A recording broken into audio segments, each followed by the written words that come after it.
James Matthews from Sky News. Mr. Gaetz, what have you achieved today? Well, I mean, we heard Speaker McCarthy say that he wanted us to bring it on, so I guess we did. When I spoke with you said you didn't think we were going to succeed. So you have paralyzed the House of Representatives today. To whose benefit? People have called you a narcissist. People say that it's to your benefit alone. Is it to the benefit of you and to Donald Trump? It's the benefit of this country that we have a better Speaker of the House than Kevin McCarthy. Kevin McCarthy couldn't keep his word. He made an agreement in January regarding the way Washington would work, and he violated that agreement. We are $33 trillion in debt. We are facing $2.2 trillion annual deficits. We face a de-dollarization globally that will crush Americans, working class Americans. Kevin McCarthy is a feature of the swamp. He has risen to power by collecting special interest money and redistributing that money in exchange for favors. We are breaking the fever now, and we should elect a speaker who's better. Who should it be? Who should it be? Then who? You said last night that Steve Scalise was a name that you floated to potentially be speaker. Where do things stand right now? If not McCarthy, then who?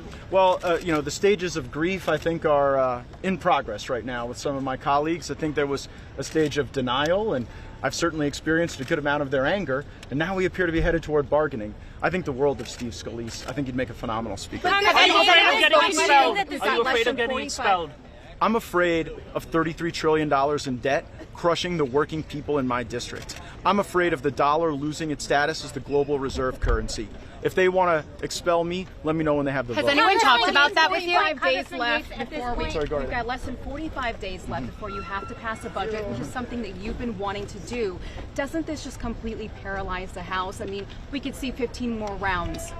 I don't think we will. I think Kevin McCarthy should take a hint.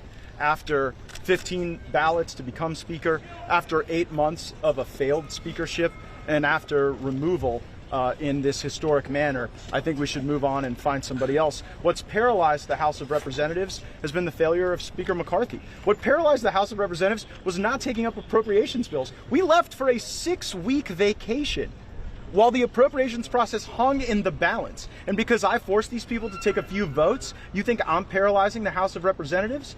I think the House of Representatives has been paralyzed for the last several decades as we've refused to pass a budget and as we've governed by continuing resolution and omnibus bill. So I think that this represents the ripping off of the Band-Aid, and that's what we need to do to get back on track.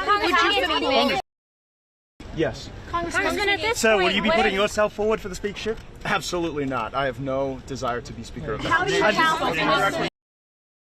What was going through your head when the vote gaveled down and it was official McCarthy wasn't Speaker? We got to move to the next step. You know, we are not at the end of this process, okay? At most, we're approaching halftime.